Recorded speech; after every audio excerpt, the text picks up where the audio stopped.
Primero, con respecto al proceso electoral, nos gustaría saber si nuestro país es difícil de gobernar. Es decir, ¿ha cambiado a lo largo de los años? Bueno, en primer lugar, buenos días con todos, gracias por la invitación. Sí es difícil en la medida en que las instituciones políticas no están consolidadas, ¿no? La pregunta también es ¿por qué no están consolidadas? En la historia de la República del Perú no hemos tenido más de 2 gobiernos democráticos consecutivos. Si nadie ha tenido no hemos terminado un tercer periodo democrático nunca. Cuando estaba por producirse ese periodo, estábamos a punto de lograr un tercer periodo, fue el año 92, pero hubo un golpe que fue dado por el propio presidente. Es decir, hemos tenido más gobiernos, más dictaduras que gobiernos democráticos. En la historia del país hemos tenido primaveras democráticas, para ser más, literario, ¿no? Más primaveras democráticas y hemos tenido pocas, primaveras democráticas y muchísimos gobiernos que han sido dictaduras, ¿no? Eso explica muchas cosas, explica por qué no tenemos una sociedad civil organizada, no hemos tenido instituciones consolidadas, que el Poder Judicial esté cuestionado, que el Parlamento no germine y que al gobierno, con sus defectos, tenga dificultad para gobernar. Esto en positivo se empiezan, ¿cómo se puede traducir? De la siguiente manera. En 10 años, en julio tenemos 10 años de continuidad democrática y se empiezan a ver ciertos cambios. Hoy en día los ciudadanos son más conscientes de lo que van a hacer, poco más ustedes mismos, la reunión que estamos teniendo ahora, o que yo me doy cuenta, el mismo Piura, fíjate, no en el centro, en Lima, sino en el norte, las reuniones, la reunión con los candidatos, ¿no? Que los debates, y que va gente. El interés, sé que ha sido televisado, el interés de los estudiantes, de los ciudadanos, el que los ciudadanos ya no les interese mucho qué es lo que va a hacer, sino cómo lo va a lograr. Es una gran sensibilidad y además sin contar que ustedes pertenecen a una generación que ha crecido 10 años en libertades que yo no tenía. Yo en la época que he crecido, crecí en una época con una dictadura y quizá he sido menos contestatario que ustedes. Se dice esta generación distinta, ¿no? Es una generación que se ha criado en libertades. Ustedes, por ejemplo, con 5 años más, con 10 años más, perfectamente asimilados en el mundo laboral, pues van a ser un nuevo tipo de sociedad en todo el país que no les va a gustar ninguna dictadura. Lo que ocurre es que hemos tenido más de 2 gobiernos democráticos. Entonces eso dificulta mucho las cosas, dificulta que tengamos una cultura democrática, con otros problemas más que podrán salir a lo largo de esta intervención, ¿no? No me gustaría extender mucho con las preguntas para que pueda haber más, ¿no? Sí, muy bien. También teniendo en cuenta los avances tecnológicos que tenemos en la actualidad, ¿qué papel cumplen las redes sociales en este proceso electoral? Pues es un factor importantísimo, ¿no? Porque ya las encuestas, ¿cómo juegan las encuestas actualmente? Juegan cada vez más que antes. Pueden no sé si determinar, pero influyen mucho, influyen de momento en que decir, yo he pensado tapar ese candidato, pero ya bajó, es un voto inútil, mejor voto por ahora, y se empieza a crear la ola en contra. Se crea la ola en contra. Yo quería votar a ese candidato, pero me gusta ese candidato, pero no sube, ¿no? Entonces no puedo votar por él porque si no es un voto inútil, ¿no? Bueno, eso lo genera la encuesta. Todo el mundo tiene sus preferencias, pero cuando empiezan las encuestas empezamos nosotros allá a pensar así. ¿Cuál es el voto útil? ¿Cuál es el voto inútil? ¿No? ¿O qué es lo práctico? ¿No? Es un factor importante. Y las redes sociales, Barack Obama gana gana en gran medida porque fue el primero en explotar las redes sociales. Utiliza redes sociales para llegar a los jóvenes, para difundir sus mensajes. Incluso hoy en día, recién esta elección veo, Toledo contesta en su Twitter, Toledo contesta en su Twitter, o sea, es algo que es algo novedoso, ¿no? Eso no se ha visto, ¿no? Por supuesto que es un nuevo elemento, ¿no? Hoy en día, un parlamentario, y eso lo he visto poco, pero por Lima, que me lleno de letreros cuando salgo por el aeropuerto, o cuando voy al aeropuerto, debería cada letrero parlamentario colocar su página web. O sea, en la esquina inferior derecha o izquierda, donde quiera, la página web parlamentario. Es claro, o su página en Facebook también. Algunos lo hacen, pero todos lo tienen que hacer. Están en desventaja si no lo hacen. O su cuenta de Twitter, es básico que lo hagan. Que el parlamentario tenga, ya de la elección pasada veíamos que el parlamentario o los políticos, los partidos tienen su página web, ¿no?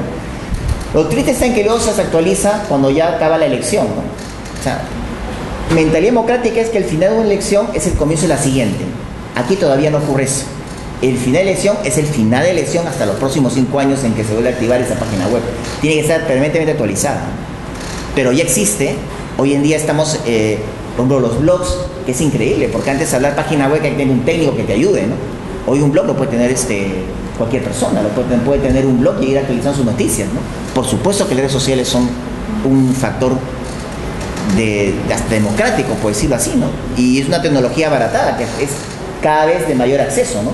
El teléfono celular, por ejemplo, esto lo contaba en la clase que dicté hace un momento, un profesor con celular era un zapatófono de este tamaño, ¿no? Había que tener un carrito el celular, ¿no? Pesaba, ¿no? Y no se perdía. Hoy en día son chiquitos y ¿dónde tengo mi celular? En la cartera, buscando ¿dónde tengo mi celular? Me va sacando todas las cosas y no pongo el celular. Hoy en día hasta se pierde. Antes hasta de la esquina sabía que tiene el celular, ¿no? La tecnología se ha abaratado, ¿no? Se ha abaratado. Antes lo usaban los datos ejecutivos. Hoy lo tiene, hoy por ejemplo, cualquier persona de cualquier oficio tiene un celular y eso es algo muy importante. Es parte de la democracia, ¿no? Bueno, por otro lado, hay un gran tema que en general es desconocido por los jóvenes y es el Parlamento Andino. Entonces nos gustaría saber qué es exactamente esta organización, qué funciones tiene. Sí, porque había poca información, ¿no? Dice, el típico comercial, este 10 de abril elegiremos un representante del Parlamento Andino. Y las preguntas, ¿y qué es el Parlamento Andino? ¿No? Es lo que nos dicen, ¿no? Y con entusiasmo, este 10 de abril elegiremos al Parlamento Andino, pero es el Parlamento Andino, nadie dice, ¿no? Entonces, bueno, el mundo ha cambiado, ¿no? Sigue cambiando. Los estados no son islas, se interrelacionan. Hoy en día el debate no es ideológico, no es hablar de derecha y de izquierda. Es hablar, como diría Oppenheimer, de los países captacapitales y los espantacapitales. El país para avanzar necesita inversión. El país para avanzar necesita que sus mercados crezcan. Tiene que dar lugar a un país fiable, confiable, ¿no? Para la inversión extranjera y para que nuestro país también pueda invertir en el extranjero, ¿no? ¿Cómo se organiza todo esto políticamente? Ahora es economía. ¿Cómo todo esto se organiza políticamente? Con la integración, ¿no? La integración. El Perú, hoy en día los nuevos bárbaros son aquellos estados que no pertenezcan a algún proceso de integración. Esos son los nuevos bárbaros. Son los países que no pertenezcan ni a la Comunidad Andina, en esta región, ni al UNASUR, que es la Unión Sudamericana, o que no pertenezcan a Mercosur. Esos son países, o que no tengan algún tipo de TLC. ¿Cuántos TLCs creen que tiene Chile? 54.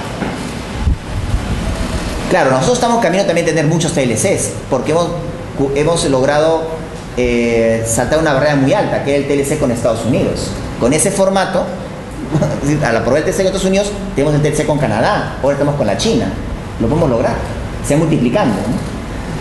Pero los países, en este contexto, el proceso de integración es muy importante porque es la relación de todos los estados con un interés común, ¿no? Que es no solo la paz, sino también el bienestar y el desarrollo, ¿no? Los estados se integran, se asocian en comunidades, en regiones. Ya no estamos del estado pues monolítico, sino de los bloques económicos, ¿no? Tenemos la Unión Europea, que de un bloque económico está poco a poco yendo hacia un bloque de carácter político, ¿no? En esta región tenemos todavía varios, cada uno tendrá que ganar alguno, Mercosur, UNASUR, la Comunidad Andina, y en la Comunidad Andina tenemos instituciones, ¿no? La Presidencia Andina, ¿no? Tenemos una comisión, un consejo, y entre estas instituciones el Parlamento Andino o Parlatino. Nuestros representantes que nos van a, digamos, que van en nombre del Perú a llevar ante este órgano de integración nuestros intereses. Por eso no veamos con frivolidad al Parlamento andino. No se trata de que el Parlamento andino sea una especie de Siberia, ¿no? O de congeladora a un político que no tiene cabida en un Parlamento nacional. Yo no tengo espacio, no me coloco en la lista, al Parlamento andino. No, eso no es. Sería un suicidio.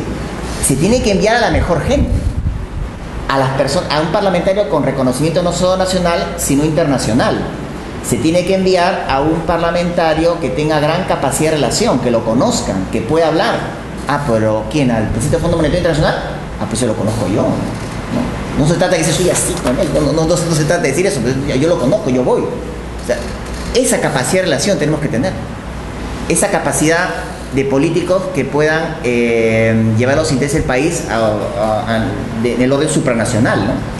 Y eso es lo que no está ocurriendo todavía, ¿no? Porque vemos muchas caras, a lo mejor, bueno, pues sí desconocidas, que no suene peyorativo, pero sí personas que creo que muchas de ellas, no todas, otras sí, no tienen la gran capacidad, el gran prestigio y la gran capacidad de relación que debe tener, y que por la cual tiene que estar conformado este Parlamento andino, ¿no? Como el Parlamento Nacional, ¿no? Con mayor razón el Parlamento andino. Es un órgano deliberante, es como un parlamento, solo no legisla, o sea, digamos que sugiere legislación, ¿no? Pero es un gran centro de debate, de discusión, y también de personas que puedan llevar la voz del país a lugares muy importantes, ¿no? Instituciones internacionales de financiamiento, o saber defender los intereses del país en cuanto a sus posiciones, ¿no?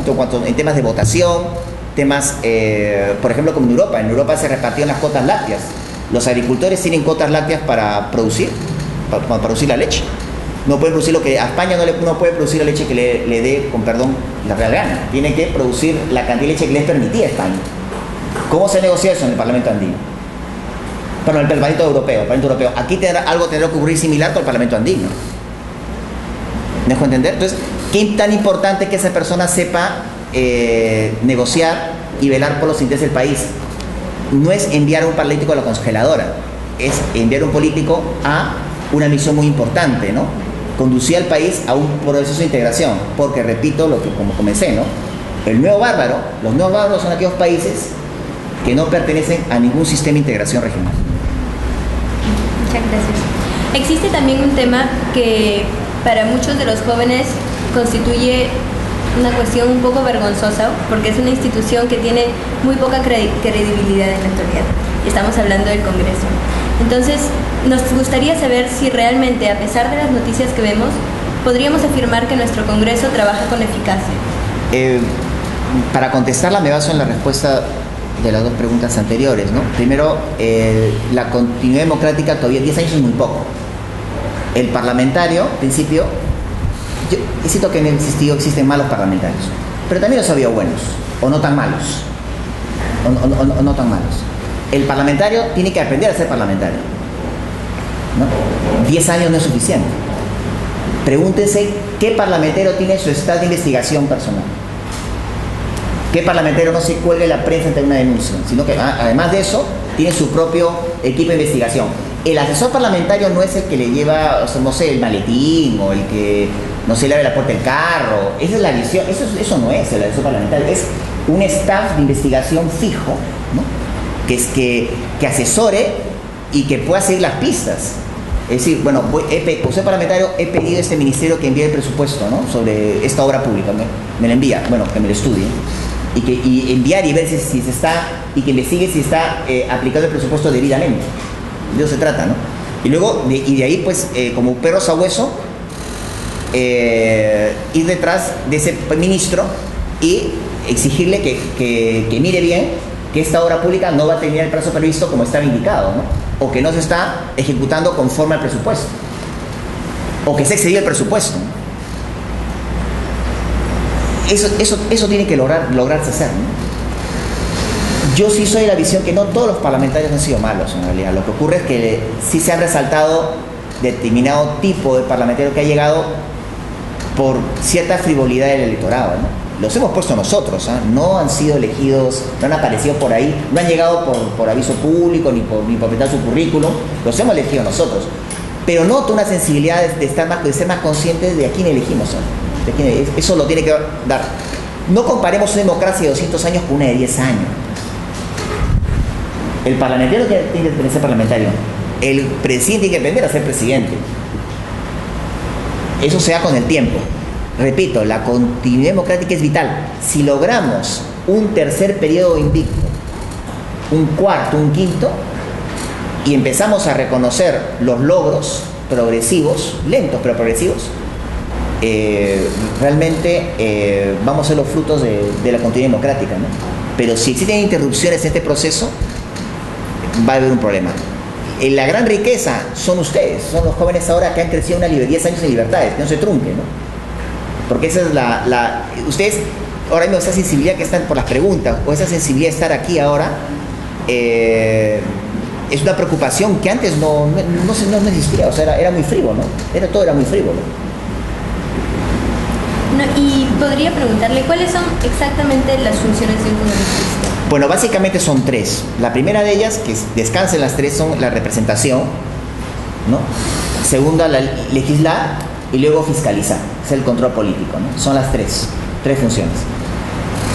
La representación nacional, en esto, por ejemplo, hay mucho por mejorar, porque los 7 parlamentarios que elegiremos por Piura, los 7 pueden vivir en el centro de Piura, incluso todos en el edificio Atlas. En los 7 pisos, uno por cada piso, puede vivir tranquilamente. Tranquilamente, pueden ser vecinos, pero no es así. Tenemos que elegir uno por cada provincia de Piura. Que todos los que contendores de cada provincia, de ahí se elija uno. ¿Y por qué? Porque es un buen control. Porque claro, en Sechura o en Sullana, como tú vas a ser candidato, pero si eres un vago, si tú nunca ibas a clase. Pero si tú eres un egoísta, tú nunca has participado en nada, ni has sido delegado de tu aula, ni has borrado la pizarra. ¿Vas a servir al país? Entonces, porque estamos más cerca, ¿no? Tú, pero si un poco más y te llevas el poste de luz, igual. Entonces, existe ese control, que no existe desde Sullana hasta el centro de Piura, pero sí en Sullana se conocen. ¿Y quién va a ser? O él me puede representar. Los problemas están allí. Entonces, de ahí surgen, digamos, parlamentarios que no saben cómo aparecieron, ¿no? ¿De acuerdo? Entonces, eso quisiera que tomemos conciencia. En defecto, ¿qué hacemos? Son los datos que da la prensa, los que podemos conocer, vamos a dar cuenta quiénes son los candidatos más idóneos, quién es el palabrero del candidato que realmente tiene sustento, ¿no? ¿De acuerdo? Pero repito, en 10 años el parlamentario tiene que aprender a ser parlamentario y eso todavía falta, hay que esperar, ¿no? Falta fiscalizar, porque tiene el parlamentario que controlar al gobierno, ¿no? Controlar, por ejemplo, a cada uno de los ministros, ¿no? Y hay parlamentarios que poco a poco con el tiempo se especializan con continuidad democrática. Hay uno que se especializa en educación, otro que se especializa en economía. Es un poco como el perro sabueso que está detrás del ministro de Economía, esperando y el ministro de Economía se siente vigilado porque sabe que tiene que ejecutar el presupuesto como tiene que hacerlo, ¿no? Porque sabe que es vigilado. Bueno, por una cuestión de conciencia, porque tiene que ser un trabajo bien hecho. Pero también darnos cuenta que tiene que salir bien porque está observado, ¿no? El gobernante tiene que sentirse observado por el Parlamento porque me representa, ¿de acuerdo? Esa es la fiscalización. Y la legislación, ¿no? El parlamentario tiene que preparar proyecto de ley. ¿Con qué miras? Con miras a realizar el bien común, ¿no? Pues la definición de ley lo dice todo, ¿no? Es la ordenación de la razón dada para el bien común y promulgada por la autoridad competente, el Parlamento. Esa es la función del parlamentario, ¿no? Legislar, representar, fiscalizar. ¿Y quién determina las condiciones para que una persona pueda ser congresista? Bueno, la Constitución fija datos muy objetivos, ¿no? Fija datos muy objetivos como que tiene 25 años, periodo de nacimiento, ciudadano en ejercicio, ¿no? Puede, por ejemplo, claro, existen en los países democráticos, y eso se va a empezar a generar por un tema de igualdad, ¿no? De igualdad de oportunidades. Pero esto se puede ir corrigiendo en la medida que tengamos continuidad, repito, continuidad democrática, ¿no? Esto se puede ir con el tiempo ir corrigiendo. Por ejemplo, en países que tienen tradición democrática, no se concibe que candidato a la presidencia no tenga cierta experiencia, por ejemplo, en la administración pública. Un presidente de Estados Unidos, al menos salvo Barack Obama, que le criticaban a Barack Obama ni siquiera haber sido gobernador, que tuvo un cargo público que no era tan importante, le cuestionaba. Por lo general, un presidente de Estados Unidos ha sido gobernador de su estado. Un parlamentario tiene que tener, para ser parlamentario, tiene que tener trayectoria, ¿no? O sea, incluso haber sido dirigente estudiantil, delegado de su aula, haber realizado cierto trabajo social, tener cierta presencia en la sociedad, que es lo que da lugar a una capacidad de representación. O sea, ser político no es mañana soy político o decidí entrar a la política, ¿no? Es una formación, ¿no? Cuando he leído novelas de biografías de políticos, por ejemplo, incluso ingleses, son personas que de pronto, ya entrando a la adolescencia, deciden ser políticos y cómo empiezan a prepararse. Benjamín Disraeli, por ejemplo, en el primer capítulo de la novela sobre Disraeli, ¿no? La biografía de Disraeli, ¿no? Cuando empieza a prepararse, empieza a leer un montón de libros. Empieza a buscar de literatura, de biografías de políticos de su país, historia, según hacen historia, saber de economía, se empieza a preparar. Es un trabajo bastante autodidacta. No hay escuelas de políticos, es un trabajo bastante autodidacta. Y luego una vocación social, ¿no? Una vocación social, ¿no? Los políticos son personas muy cultas, por definición. Son personas muy cultas. Vayamos viendo las cosas. Son personas cultas, son personas que también son personas que pueden hablar del Perú en cifras, ¿no? Ver cómo ha ido la economía o cómo va la educación. Son personas que son muy conscientes del grado de analfabetismo. Son personas que saben cuáles son los problemas medulares. Y son personas que tienen también otra cosa importante. Después de la adolescencia, la capacidad de relación. No tienen que conocer personas. Poder llegar a las instituciones y poder sentarse y hablar con el alcalde. Que los alcaldes mayores vean a esa persona cómo va creciendo políticamente en la sociedad y cómo va alcanzando posiciones, ¿no? En servicio. No posiciones en ejercicio del poder, sino de servicio, ¿no? Y que lo vaya haciendo bien. Es como un plano inclinado, ¿no? Ascendente, ¿no? Ascendente, ¿no? No es que de pronto, Blum, outsider, presidente de la República. Eso no es así. Eso no es así. Hay anomalías, ¿no? Eso se aprende con el tiempo, ¿no? Aunque no lo crean, el factor tiempo, que es lo que yo quise destacar y perdón que lo repita varias veces, es muy importante. Hay que darle una oportunidad a la democracia. O sea, hay que darle, no desconfiar, darle una oportunidad. El tiempo lo da. A lo mejor no lo vemos nosotros, lo ven sus hijos, lo ven mis nietos, pero es así. Hay que dar una oportunidad. Y ya se empiezan a ver logros, poco perceptibles, pero se empiezan a ver, ¿no? Como menciono, los debates, el tema del Facebook, eso se empiezan está más al alcance lo que empieza el candidato en su celular. Pueden escribir, meterse al Facebook del candidato y escribirle. Eso cuando se ha visto es una revolución. Es una revolución. Bueno, y como último gran tema tenemos el más importante, el de la presidencia. Entonces nos gustaría saber qué perfil o qué condiciones debe cumplir una persona para poder gobernar un país. Tiene que ser, pues, bueno, voy a citar un poco el perfil que, por ejemplo, debe tener hablando de presidentes, y estamos de un presidencialismo, y el presidencialismo más antiguo es norteamericano, miraría el perfil que miran los americanos, que hasta ahora no consiguen del todo, ¿eh? pero desde Kennedy quizás no lo consiguen del todo, pero es el perfil que ellos buscan, ¿no? Tienen que buscar una persona que pueda llegar a ser un modelo humano para el país. Un modelo humano para el país, una persona que puede representarlo. No olvidemos que es un presidente federal, ¿no? Un modelo humano para el país tiene que estar dotado, ¿no? de una trayectoria política, ¿no? Que ascendente desde estudiante. Por ejemplo, hay un video de Clinton, sin el pelo blanco, saludando a Kennedy. En blanco y negro, por supuesto, ¿no? Saludando a Kennedy, ¿no? Como dirigente estudiantil de Harvard. Eso dice mucho. ¿Quién iba a pensar que esa persona que estaba con un grupo de dirigentes estudiantiles en Harvard saluda a Kennedy, cuando Kennedy visitó Harvard? Y que haya hecho cosas importantes, ¿no? Desde la época universitaria, ¿no? Ya no sigamos del escolar, ¿no? Que como delegado no se ha dedicado a la politiquería, sino que, por ejemplo, haya mejorado los menús de la cafetería, o que haya logrado bajar los precios o que haya, si tiene ese colegio, universidad, ómnibus, logre aumentar la frecuencia de los ómnibus que vienen a la casa. Eso es hacer política. Para eso eliges al delegado o al representante. Luego de pronto tiene sensibilidad social y quiere, por ejemplo, mejorar la municipalidad, que avance, y hasta puede ser que llegue a ser alcalde. Y luego ese alcalde se propone llegar a ser gobernador. Y después de gobernar senador, hablo en Estados Unidos, se propone llegar a ser presidente federal del país. Eso es una trayectoria. Y entonces la trayectoria, honradez, tolerancia, que sepa escuchar.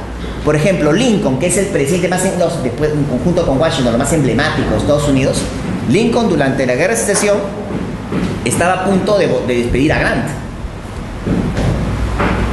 Entonces dijo, voy a votar. ¿Pero qué hacía? Lincoln pensaba y decía, bueno, tengo la renuncia, el despido de Grant. Pero se lo pensaba, ¿no?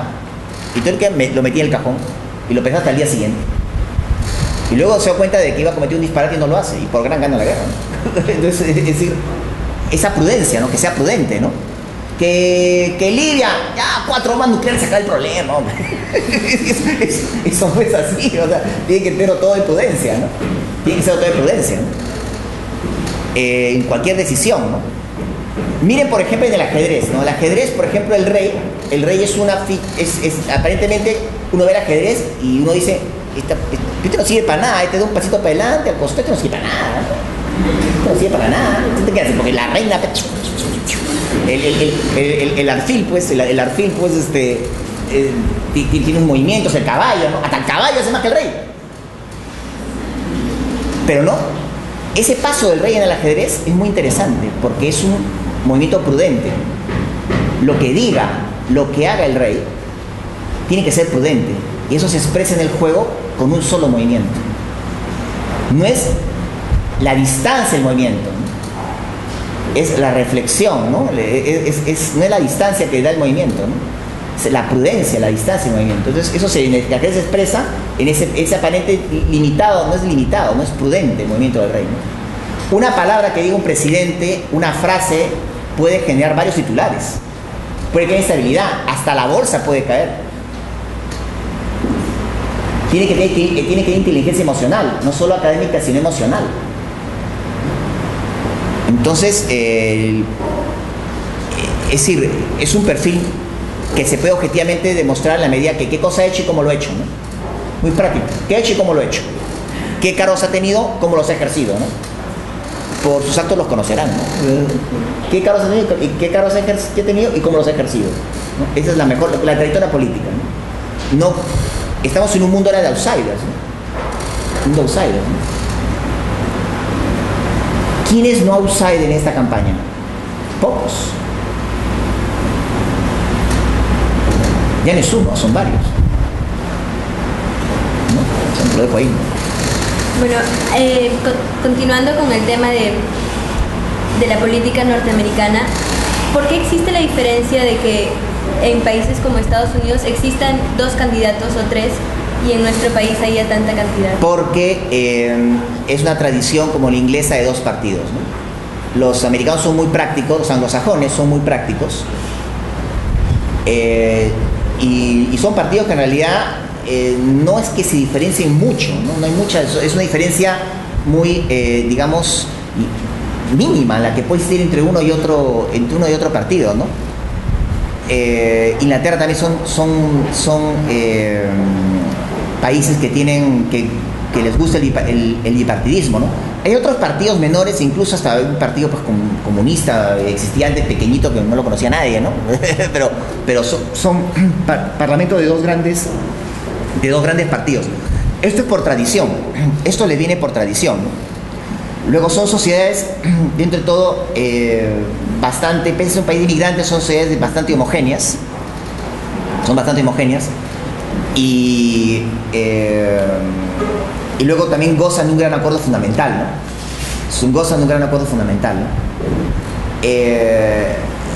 Luego, por otro caso, luego una son muy prácticas, son partidos que son infraestructuras millonarias, son partidos que pueden tener universidades, canales de televisión, medios de comunicación que son de ellos, ¿no? En cambio aquí el partido, en todo caso, tiene medios que lo apoyan, pero allí en esos países son partidos que tienen toda una infraestructura millonaria para formar gente, para hacer campaña. Yo quiero resaltar el tema práctico, no se dedican tanto en las ideas. De hecho, el mundo anglosajón, o en los ingleses, por ejemplo, los ingleses, es decir, los filósofos están en Alemania, ¿no? Los ingleses han pasado han sido primero del mundo han sido los primeros del mundo, no han sido en filosofía, ¿no? Ni en música, pero en todo lo demás sí. En música y filosofía han sido los alemanes, pero los ingleses saben esos dos temas, en todo han sido los primeros del mundo, ¿no? Los americanos, por ejemplo, no han tenido un Tomás de Aquino o un Platón, pero sí tienen gente muy práctica. Tienen a un Donald Trump, tienen un millonario, Donald Trump, tienen a Bill Gates, Steve Jobs en temas de innovación, ¿no? Es lo que son, es lo que producen. Entonces, ¿qué es más práctico para ellos? Tienen solo dos partidos, no les gusta el multipartidismo, ¿no? No les gusta el multipartidismo. Tienen mayorías claras.